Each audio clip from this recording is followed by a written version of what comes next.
ya no lo conocemos así. De modo que si alguno está en Cristo, nueva criatura es, las cosas viejas pasaron, y aquí todas. Padre, te agradezco la oportunidad de estar aquí hoy predicando en esta hermosa iglesia. Gracias por mis hermanitos, Señor, y hermanitas que son una bendición, Señor, para este lugar. Yo sé que estoy delante de una congregación que te ama, que te sirve, que es celosa de tu palabra, Señor. Y hoy te pido que el Espíritu Santo nos hable al corazón, que recibamos una palabra viva, una palabra poderosa, Señor, un rema para nuestra vida. Te pido, Señor, que hoy seamos edificados y llenos de ti. En el poderoso nombre de Jesús, lo pedimos todo creyendo. Amén y amén. Puedes tomar su asiento. No es como inicias, es como terminas. Si algo tiene muy malo el ser humano, es que solemos etiquetar y no les quitamos esa etiqueta a la vida. Y solemos dejar, aunque las personas den muestras de cambio, solemos seguirlas tratando por lo malo que nos hicieron y nos dijeron, aunque las personas ya hayan cambiado. Si algo me he topado a la hora de ayudar matrimonios, dar consejerías matrimoniales, es que la gente no ve los cambios que la otra persona está haciendo. Es que él siempre ha sido un mentiroso. Hermana, yo hace cuánto ya no le miento. Desde hace unos 10 años. Pero puede volver a mentir. Si la gente tiende a dejarle una etiqueta a alguien y no se la quita. ¿No ha escuchado usted la frase que la gente dice? La primera impresión cuenta mucho. O es la que más pesa. ¿Por qué? Porque las personas etiquetamos. Y la palabra de Dios hoy nos va a decir que no tenemos que juzgar a las personas por cómo comenzaron su vida, sino que seamos testigos de cómo Dios las va a cambiar. Amén. Y hoy vamos a ver dos ejemplos de personas que fueron cambiadas por el Señor y comenzaron mal y terminaron muy bien en su vida. Y vean lo que dice la palabra, versículo 15. Y por todos murió. La palabra de Dios, recuerden que la carta a los Corintios ya especificó, Pablo le está hablando a una iglesia altamente problemática, pero paradójicamente donde había muchas manifestaciones del Espíritu Santo. Y esa es la paradoja de la iglesia de Corinto, porque a pesar de ser una iglesia pecaminosa, era una iglesia donde se manifestaban los dones. Y esa es la paradoja de Corinto. Y yo siempre, mire, yo con esto tenía un choque, porque yo decía, ¿cómo es que en una iglesia donde todo estaba pies para arriba, ¿se entiende la expresión pies para arriba? ¿Te traduzca? ¿Por qué en esa iglesia se manifestó tanto el poder del Señor? Y la respuesta es bien sencilla. Él tiene misericordia de quien quiera tener misericordia. Amén. ¿Y por qué Dios usa a ese hombre? Porque Dios quiere tener misericordia del que Él quiera. Y esto no es por lo bueno o malo que es una persona, es por la bondad de Dios. Y Pablo escribe a esta iglesia, va a escribir 3 cartas a los Corintios. Pastor, pero en la Biblia yo solo veo 2. Es que de las 3 que escribió, solo 2 pasaron a la Biblia.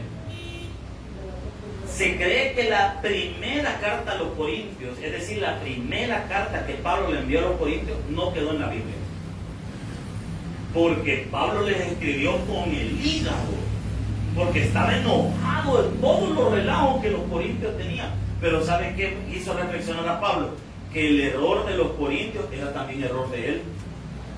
Porque Pablo tenía muchas virtudes, y hablamos de que Pablo fue un gran misionero, que Pablo fue un ganador de almas poderoso, que Pablo predicó, que fue al tercer cielo, todo lo que usted me quiere decir. Pero algo que Pablo tuvo y que siempre fue un aguijón en su vida era su orgullo. No, hombre, hermanos, de Pablo, tener a Pablo como pastor de haber sido yuca, porque Pablo no andaba con cosas, hermano. Una vez se quiere ser amable, no, pero Pablo era pelada, hermano. Yo imagino a Pablo, no sé, pero cuando pienso en Pablo, imagino así de esos pastores que son piedras. así como medio fuerte, va. Entonces, miren, ya le dije casi me caigo yo, entonces así me digo yo, casi cayendo. Miren, primero he llamado a comprar dos micrófonos, que yo me siento como soy león enjaulado, como este volado, hermano, o como chucho encadenado, me siento, no me puedo mover mucho. Intenté predicar con el único micrófono que nos quedó inalámbrico de aquel lado, pero bien feo. O sea, en YouTube, por cierto, las predicaciones ya están en YouTube. Si alguien quiere, ya estamos subiendo las predicaciones. Toda la semana pasada ya está en YouTube toda. Por si alguien se perdió algún sermón o quiere compartirlo con alguien, pues ahí está. Lo que no me gusta del otro micrófono, aparte que no me hallo, porque siento raro estar con una mano, con las dos manos libres, siento que y la otra mano tengo que estar haciendo algo. Es que soy muy feo. Sí, como la papa. Entonces, me voy con este, está más chido. Bien, volviendo al punto. Entonces, Pablo viene y cuando él es el fundador de la iglesia de Corinto, en el tiempo de los apóstoles no solían quedarse en una iglesia a pastorear. Los apóstoles abrían una iglesia, preparaban al pastor de esa iglesia y lo dejaban, y ellos se iban a abrir otra iglesia, así andaban los apóstoles, como una especie de misioneros. Ahora, ¿qué sucede con Pablo y los corintios?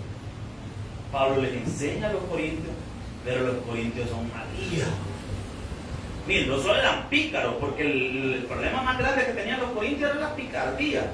Esa gente sí necesitaba echarse agua, miren, porque eso sí que eran yucas y bolos, hermano. Para los que hablan inglés, bolo quiere decir una persona que se embriaga. Entonces, miren, bolo. ¿Sabe que cuando hacían la Santa Cena, si usted ha leído Corintios 11, más adelante se lo he venido, si usted ha leído Corintios 11, se habrá dado cuenta de que Pablo está hablando de la Santa Cena y nunca le ha dado curiosidad por qué Pablo explica tanto de la Santa Cena en el capítulo 11. Porque los corintios, cuando practicaban la Santa Cena, ¿sabe qué bolos salían del culto? Pero que eran que en el espíritu salieran así. No, hombre, hermano, bolos de verdad. Tomaban, y la Santa Cena era Santa Cena, hermano.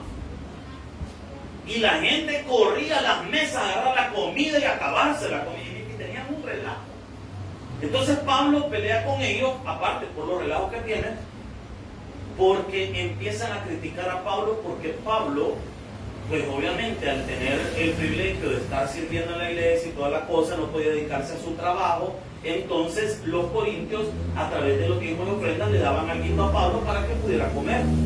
Pero cuando vienen los corintios y empiezan a criticar a Pablo porque está de alguna manera tomando de las diezmos y ofrendas para su sustento, lo critican. Y Pablo, como era un gran orgulloso, agarra las monedas, el pucho de monedas, y se los deja y se va de la iglesia. Y lo dejó así, pelado. Ah, no, hombre, dice, me van a meter algo. Se fue. Y lo dejó aventado usted. Es que era algo que el Pablo lo dejó aventados. Y aquellos quedaron, el pastor que quedó es Apolo. Y Apolo, si usted ha leído el libro de los Hechos, ni convertido era. Porque no, Aquila y Priscila son los que le enseñan el camino del Señor. O sea, Apolo lo que tenía es que hablaba bonito, pero conocimiento de Dios no tenía. Entonces, mire, esa iglesia estaba mal. Entonces, como Pablo había sido el fundador, en la iglesia habían dos grupos de personas: los que tenían pisto y los que tenían necesidad. Los que tenían pisto le escribieron cartas a Pablo para decirle los problemas que había, porque enviar una carta antes era plata, hermano. Entonces le mandaron una carta a Pablo diciéndole todos los relajos que había en la iglesia de Corinto. Y los que no tenían plata fueron a buscar a Pablo personalmente y le fueron a contar: Pablo, anda, el relajo que está allá. Ese Apolo por gusto, mira, qué relajo tiene en la iglesia. Y mira, permite de todo. Es más, hay un muchacho que se llevó a la madrastra, vos. Mira, que hay un en la cena del Señor se ponen bolos. Es que están haciendo tal cosa. Están ahí. Y el pobre Pablo, yo imagino a Pablo cuando le contaron todo eso. Yo no sé si Pablo tenía mucho pelo o no tenía pelo, pero si no tenía, se le cayó. Y si tenía, le volvió a salir, hermano. Porque qué barbaridad. O sea, y les escribe una carta, bravo. Pero ahí cuando le pasa el indio, dice, pelea, le puede escribir otra. Y en la otra, que es la primera carta a los corintios que nosotros tenemos, les escribe también un tono más fuerte. Si imagínense si la carta de los Corintios ya la primera es fuerte, ahora imagínense cómo habrá sido la otra. Y después de eso les escribe una tercera, que es la segunda que nosotros tenemos en la Biblia, donde Pablo está hablando de la reconciliación. ¿De qué está hablando Pablo? La reconciliación. ¿Por qué les estoy explicando todo este contexto? Para aprender bien el pasaje que estamos estudiando. ¿Se recuerda que les conté que había un muchacho que había llevado a la madrastra y lo peor no es que solo la llevó, sino que hasta la llevaba al culto? ¿Se imagina usted el relajo? Ahí estaba el papá de este muchacho, es decir, el ex esposo de ella, y el brother llegaba con la madrastra. ¡Qué relajo! Y lo peor de ese brother, que estaba sirviendo. Entonces viene Pablo y en la primera carta le dice: señores, geméndenle en la nuca en el servicio. Y dice algo bien fuerte que a algunas personas le genera contraste en la mente, que es: y entréguenlo a Satanás. Cuando alguien lee esa palabra se queda: oye, ¿qué onda? Hicieron un pentagrama y pusieron al bicho en medio para que saliera el diablo y lo chupara, ¿o qué pasó? No, entregar a Satanás significa: ya no oren por él, dejen lo que el diablo lo devane.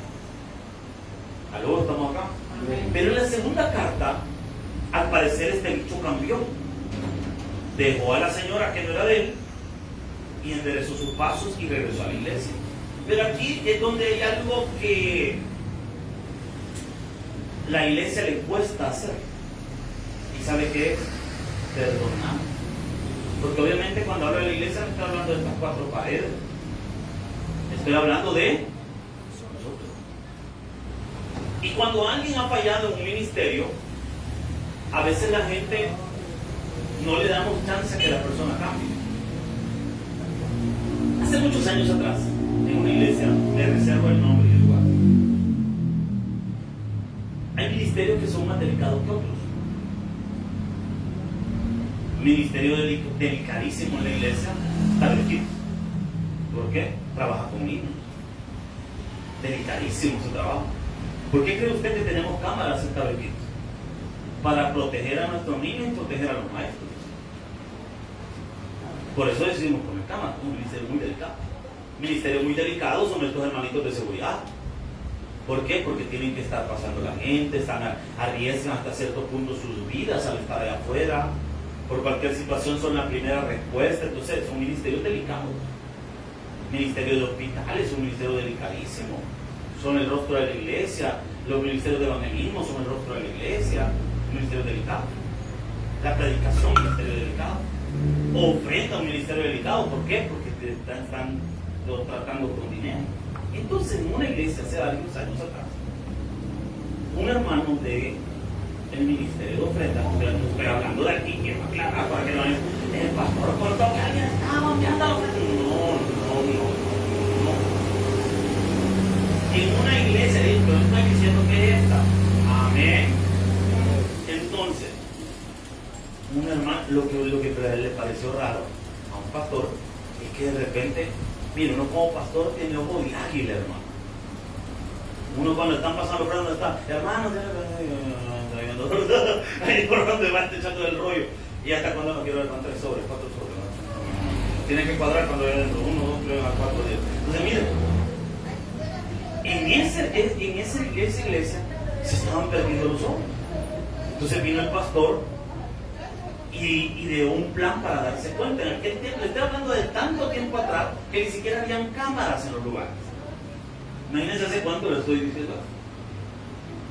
Entonces, cuando se dieron cuenta de que una persona estaba haciendo eso, pues le llamaron la atención. Hermano fulano, ven, mire, ¿qué onda? No, hombre, bien, que la regué, sí, lo siento. Mire, lo mejor que podemos hacer es que Dios restaure su vida, siéntese a escuchar, que Dios lo restaure, etc.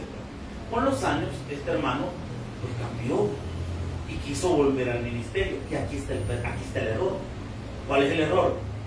Cuando él quiso volver al ministerio, ¿qué le respondieron? ¿Qué cree usted que le respondieron? Que no. ¿Y por qué eso es un error? Porque la gente en Cristo sí puede cambiar. Todos se quedan callados como y dicen, no, mejor no, O sea, sí pueden cambiar y ahí está el problema del cristiano. Y es lo que Pablo le está hablando, porque el muchacho que les conté de la iglesia de Corinto que había llevado la madrastra cambió y quiso volver a servir en la iglesia. Y los de Corinto le dijeron, entonces le llegan el rumor a Pablo y Pablo escribe esta carta para decirles, señores, perdonen, cambien. Y vea lo que dice la palabra, lo que a todos bien pensativo. Versículo 15. Y por todos murió, para que los que viven ya no vivan. Ahora ya entender mejor estas palabras, porque ¿qué está diciendo Pablo? Cristo murió también por ese muchacho que cometió ese error. Amén. Si Cristo ya lo perdonó, ¿por qué no lo van a perdonar ustedes? Hay personas a las cuales usted tiene que perdonar aunque nunca le pidan disculpas. Si algo que usted ha practicado muchísimo en su vida cristiana es el perdón. Porque va a haber gente que lo va a ofender a usted, van a decir cosas de usted, pero usted tiene que aprender a perdonar. Aló, estamos acá. Amén. Y vea lo que dice la Escritura.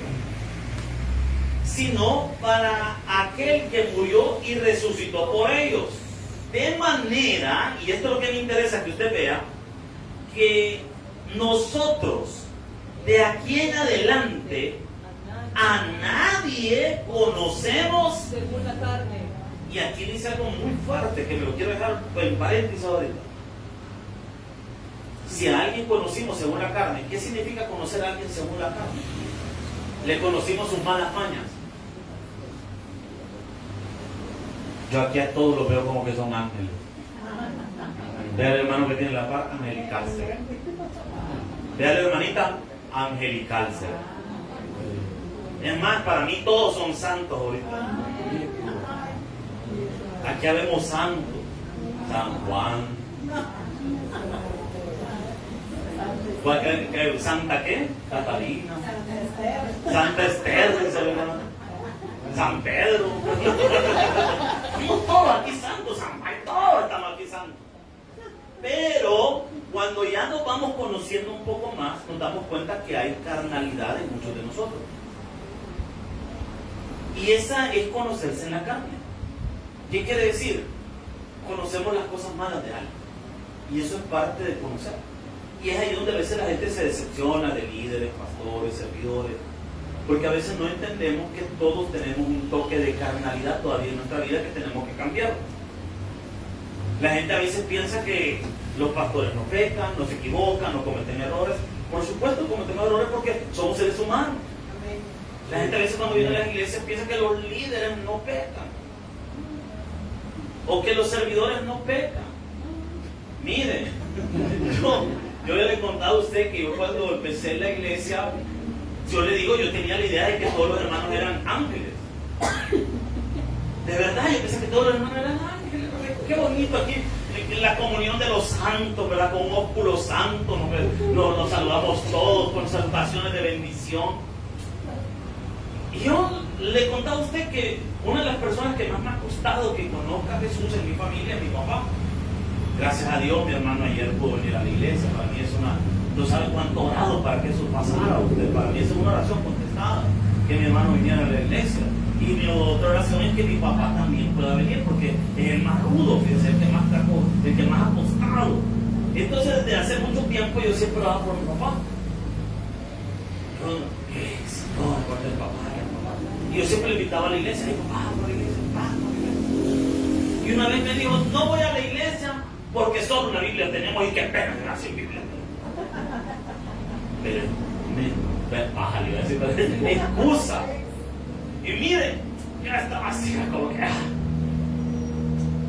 Y le dije esa vez, llegué cargado a la iglesia y estaba sirviendo en un ministerio. Y les digo a los hermanos del ministerio, porque todos, antes de empezar el culto, nos preguntaban si teníamos alguna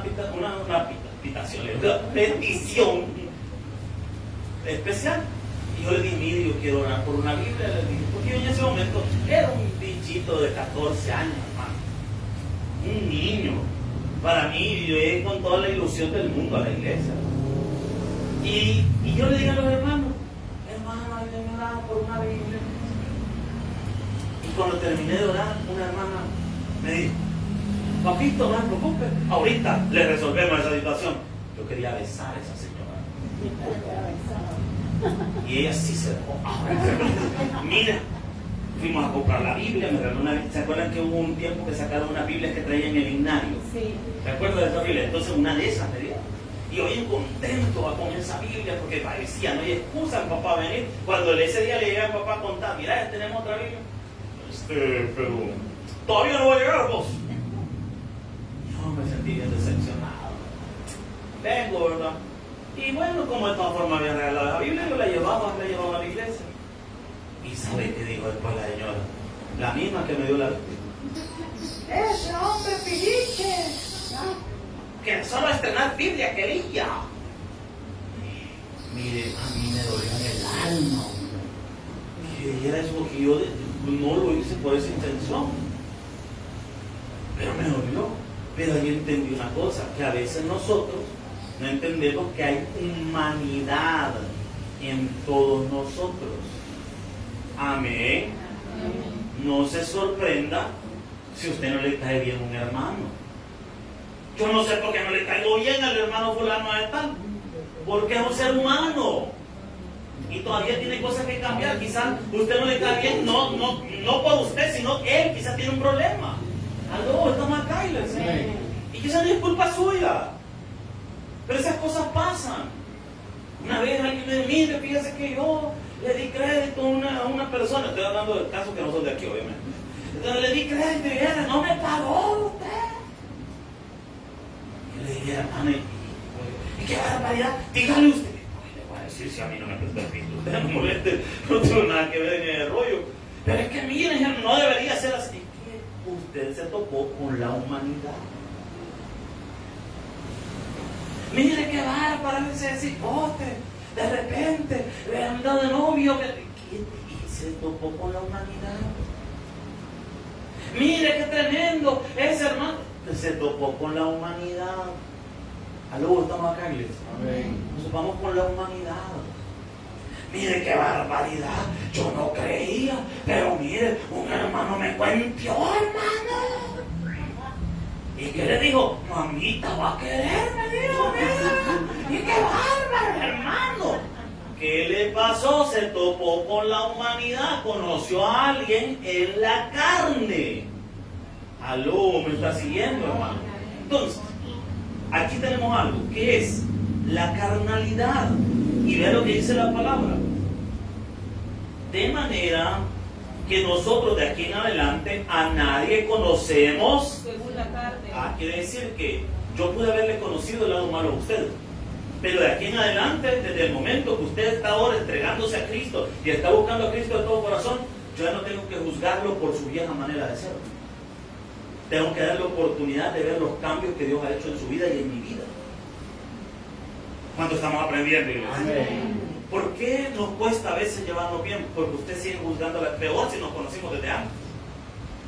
No, hombre, si esa yo la he conocido, si era una gran novia. Era, hoy ya no. Si ese hombre yo lo he conocido, si viera si ese hombre así malía. Era. Amén. Amén. Incluso como en aquel tiempo todavía había gente que había visto a Cristo vivo antes de morir y resucitar. Por eso dice después el pasaje, y aún si a Cristo conocimos según la carne, Ya no lo conocemos así. No, hombre, sí, ¿y de quién predican? De Jesús. Sí, yo conocí a Jesús allá en Belén. Yo lo conocí en Nazaret. Yo sí, ¿quién me dijo de José? Pues no, ¿por qué? Porque ha resucitado. Ha cambiado. ¿Qué le decimos a la gente cuando la bautizamos? Hermano fulano de tal, por haber recibido a Jesús como tu Señor y Salvador personal, yo fulano de tal, como ministro del Evangelio, te bautizo en el nombre del Padre, del Hijo y del Espíritu Santo, sepultado con Cristo, resucitado con Cristo, a una nueva vida. ¿Qué quiere decir? Que si alguien ahora está buscando a Dios, aunque usted lo haya conocido antes como haya sido, si hoy se está queriendo alinear con Dios, no tiene que juzgarlo por su vieja manera de vivir, sino darle ahora la oportunidad de ser diferente en Cristo Jesús. Amén. No, hombre, si usted viera, yo conocí a esa señora, pero que usted la conoció antes, ahora Cristo está obrando en ella. No, pero si todavía tiene cosas malas, sí, pero Dios la está cambiando. Dios nos está cambiando a todos, por eso venimos a la iglesia. No tienen muchos amén, pero sí, así es. Amén, Amén. No me asusten, hermano. Dios nos está cambiando. Fíjate, no mucho. Versículo 17. De modo, o sea, aquí ya van enlazando, que si alguno está en Cristo, ¿qué dice la Biblia? Ahora tiene sentido. ¿Qué está diciéndole Pablo a los Corintios? Señores, perdonen a ese muchacho de lo que hizo, porque todos en Cristo tenemos nuevas oportunidades. Amén. Amén. Si aquí, hermano, nos pusiéramos rígidos por cualquier falta, cualquier cosa, ninguno de nosotros podría servir, porque todos nos hemos equivocado. Empezando por el que tienen enfrente, hermano. Todos nos hemos equivocado, todos hemos dicho cosas algunas que no tenemos que decir, todos hemos hecho cosas que no tenemos que hacer, pero el Señor nos ha perdonado. Amén. Si Dios nos perdonó, ¿por qué no va a perdonar usted también? ¿Por qué no va a perdonar yo? Amén. Y quiero mostrarle a través de la Biblia dos ejemplos de personas que Dios las cambió y de una forma tremenda. Josué capítulo 2, versículo 1. Josué capítulo 2, versículo 1. Yo no había visto bien la historia de esta mujer hasta que la leí con cuidado. Josué 2:1. Y me impactó. Ve lo que dice la palabra. Josué capítulo 2, versículo 1. ¿Lo tienen?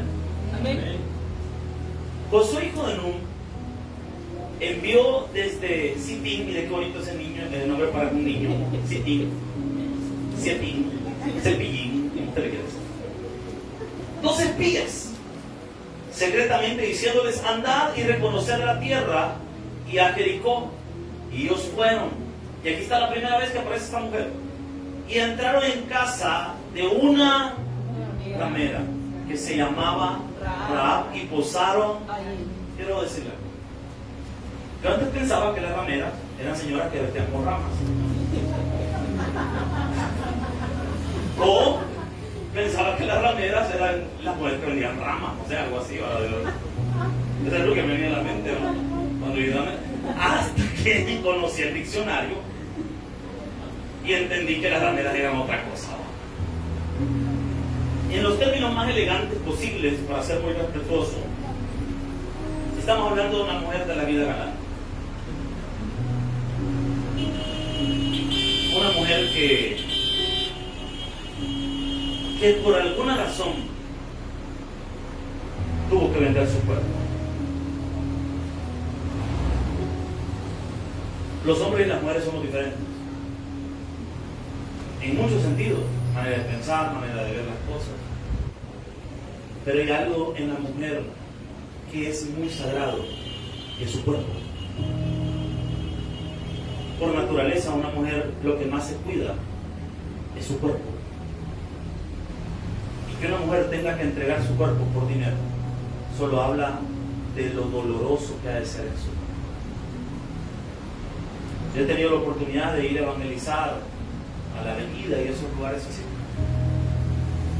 Y cuando uno evangeliza a estas personas y les presenta a Jesús, muchas de ellas, al escuchar el mensaje de Jesús, dicen: no, hermano, mire, ¿cómo va a perdonar Dios a mí?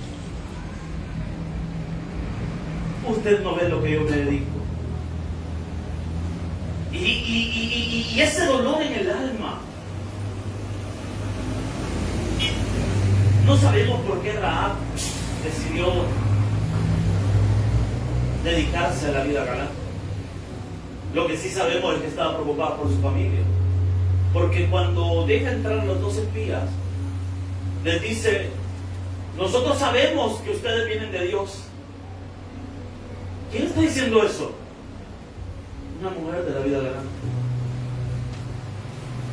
A veces la gente de afuera, o la gente que quizás está más perdida, está mucho más ubicada que muchos de nosotros que decimos ser cristianos.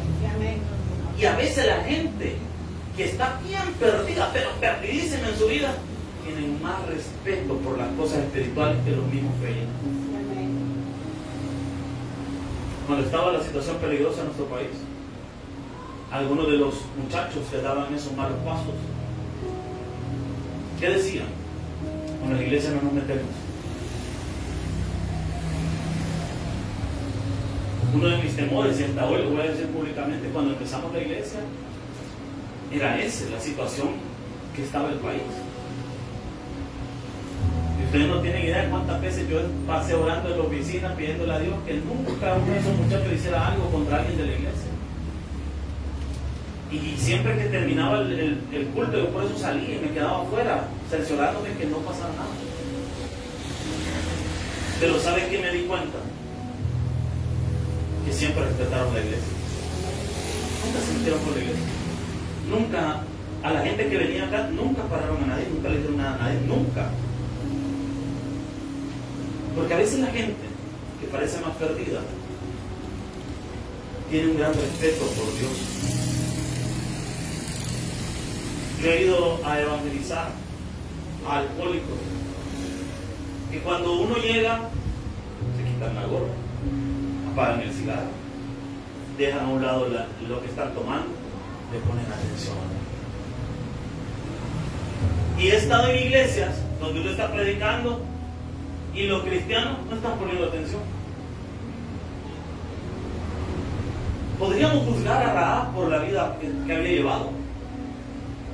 Podríamos pensar que una mujer como de esa categoría, ¿qué podría tener de bueno? Pero ¿cuántos sabemos que Dios es un Dios de misericordia? Amén. Esta mujer viene y dice, sabemos que estos que vienen de Israel vienen de Dios. Y yo sé que van a vencer a Jericó. Y decide esconderlos, arriesgar su vida. Y le dice, solo les pido una cosa. Cuando entren y conquisten Jericó, acuérdense de mí y de mi familia. Y los espías le hacen un juramento a Rahab. Le dicen a Rahab que ponga un manto rojo en su ventana para que cuando entre el ejército esa casa no la toque. Y usted conoce la historia. Israel conquista y salvan a Rahab y a su familia. Pero la historia de Rahab no termina ahí. ¿Por qué? Hebreos capítulo 11, versículo 31.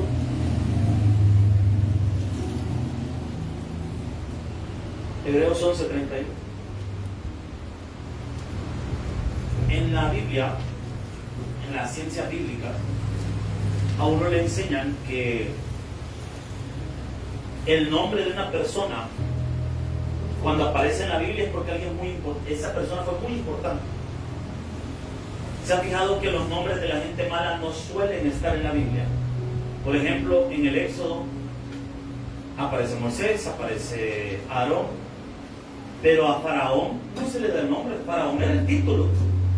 Faraón es como decir rey, pero no aparece el nombre del faraón. De Caín no conocemos la mayoría de su descendencia, solo los primeros. ¿Por qué no aparece la descendencia de Caín?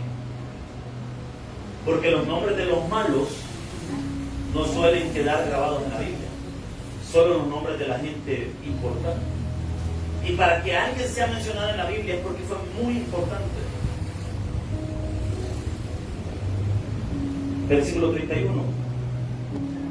Por la fe, Rahab la ramera no pereció juntamente con los desobedientes, habiendo recibido a los espías. De todos los nombres de la Biblia, ya aparecer en la Biblia es un privilegio. Ya que el nombre de alguien aparezca en la Biblia es un privilegio.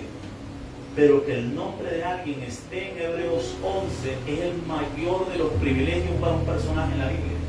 Porque Hebreos 11 es la crema innata de los personajes bíblicos, es la esencia, son los personajes que más importantes de la Biblia. Y Rahab aparece ahí. No importa cómo empezó, importa cómo terminó.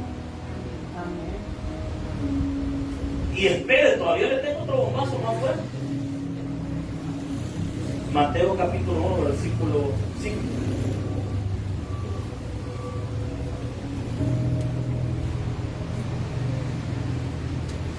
Mateo capítulo 1, versículo 5. ¿Lo tiene? Búsquelo. Salmón engendró ¿de quién? De Rahab. ¿Qué estamos leyendo ahorita?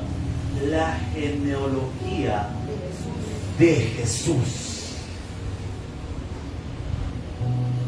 Solo lo mejor de lo mejor está en esa línea de sangre. ¿Y quién aparece ahí? Rahab.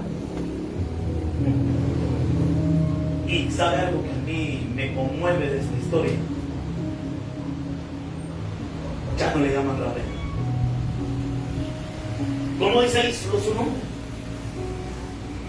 Salmón engendró a Rahab, Rahab a Booz, Booz engendró de Ruth a Obed, y Obed a Isaí, y Isaí a David.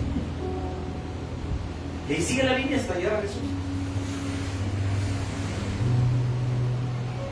O sea que Jesús escogió que en su genealogía, la de real, la de la línea real, estuvieran dos mujeres que cualquiera las hubiera desechado por su pasado: Ruth y Rahab. Y aún a pesar de los errores que ellas probablemente cometieron en su pasado, Dios nos demuestra una cosa: que no es como empezaste, es como termines la carrera. Hay personas que han empezado la carrera muy bien, como Salomón, con sabiduría, pidiéndole a Dios, pero terminaron muy mal. Y hay personas que empezaron muy mal su carrera, como Rahab, y terminó muy bien. Amén. Yo no sé qué cosa usted hizo en el pasado, y a mí me gustaría que usted esta noche pueda desligarse de esas cosas y entender que Dios como que edita nuestra vida. ¿Qué es editar? Por ejemplo, ahorita que estamos subiendo los videos a YouTube, editar es cortar los videos, las partes que no queremos que estén. Por ejemplo, en YouTube subimos solo la predicación, cortamos toda la parte de las alabanzas, cortamos parte del final y dejamos solo el núcleo de la predicación. Eso es editar, cortar. O sea que Dios como que edita nuestra vida. Y no todavía Lot le llama el justo Lot. Y ya vimos que cometió muchos errores, pero la Biblia le llama el justo Lot. ¿Por qué? Porque Dios edita nuestra vida. ¿Y cómo está seguro que le edita? Isaías 43, 25. Isaías 43, 25.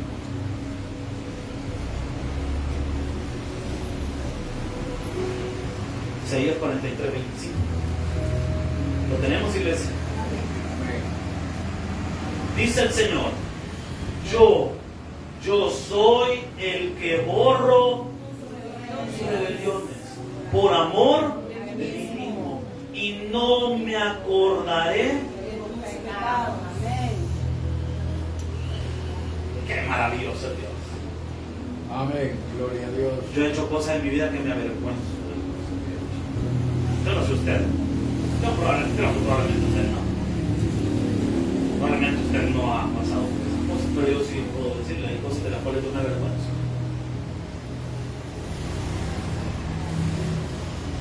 Y ahora puedo decir que bueno es Dios.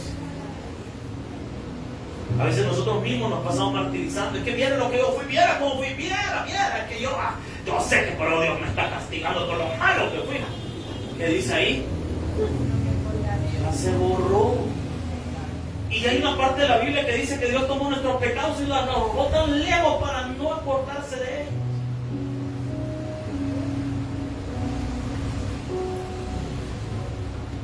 A usted no ha entendido algo quizás, y yo quizás no lo había entendido bien. Dice la Biblia que Dios nos va a dar una piedrecita blanca y en ella un nombre escrito. ¿Qué es la piedrecita blanca? Cuando usted en la antigua Grecia, cuando lo juzgaban a usted por alguna cosa, una deuda, cualquier situación, y usted salía libre, es decir, no tenía ningún cargo, los jueces le daban una piedra blanca con su nombre escrito en ella. Esa piedra era la garantía de que si alguien decía, esa persona me debe, no, ¿por qué? Ya fue a juicio, no le debe nada, y ahí está, tiene su piedra blanca. Cuando Dios dice que nos ha dado una piedra blanca, está diciendo eso. Ya no debemos nada. La deuda ya fue pagada por Jesús. Amén. Amén. Y muchos de nosotros nos pasamos martirizando. Ay, es que yo lo quise, lo hiciste en la carne. De aquí en adelante, todas las cosas van a echar mal. Amén. Yo cuando veo atrás y veo las cosas que uno hizo, la forma en la que uno pensaba, yo digo, qué mal estaba uno. Pero ahora que conocemos a Jesús, que estamos con Jesús, sabemos que hay nuevas oportunidades. Amén. Y el último ejemplo, no se lo vamos a leer, solo se lo voy a contar. El día que crucifican a Jesús, lo crucifican al lado de dos malhechores. La tradición de la iglesia tradicional, valga la redundancia, dice que eran ladrones, pero el estudio más profundo de las Escrituras y la buena aplicación de la correcta hermenéutica, vemos que no eran ladrones, eran personas guerrilleros sediciosos, eran revolucionarios, porque a Jesús lo estaban crucificando por ser un revolucionario. Aclaro esto, no estoy hablando que Jesús fue el primer guerrillero de la historia, no estoy diciendo eso. Ese fue el cargo que le puso el Imperio Romano. Por eso, a manera sarcástica, le escriben en la cruz, en la parte de arriba ponían los cargos por lo que estaban matando a la persona. Y de manera de sarcasmo, le escriben que a él lo están matando por ser el rey de los judíos. ¿Y eso por qué va a ser una especie de sedición o de porque rey era el de Roma? Y que hubiera otro rey significa que usted está levantando en contra de este. Entonces, ese es el cargo que le estaban adjudicando. Quiere decir que las personas usualmente crucificaban a la gente en línea por la misma situación. Y ese día crucifican a tres. Jesús, este medio, y dos sediciosos, uno a su derecha y otro a su izquierda. Uno de esos comienza a burlarse de Jesús. Decirle, si es cierto que sos el Hijo de Dios, bajate de la cruz y bajate a nosotros. A ese yo le llamo el ladrón torpe. ¿Por qué? Porque estando en su lecho de muerte, todavía sigue burlándose de las cosas de Dios. Pero está el otro que le toca el corazón. La Biblia no nos detalla específicamente, pero la narración sinóptica, es decir, Mateo, Marcos y Lucas, que son los evangelios sinópticos, que es de visión conjunta, nos muestran que en algún momento de las 3 horas que Jesús pasó en la cruz, este hombre decide hablar con Jesús. Y la mayoría de los conocedores coinciden en que es muy probable que haya sido después de oír a Jesús decir, perdónalos porque no saben qué hacen. Y estando en esa condición, viene y le dice, Señor, yo te quiero pedir un favor. Jesús lo vuelve a ver. Yo creo que no habrá nada más hermoso en la existencia del ser humano que poderle ver los ojos a Jesús. Amén. Yo creo que no habrá otra cosa más hermosa en el cielo que ver los ojos de Jesús, que verlo a Él.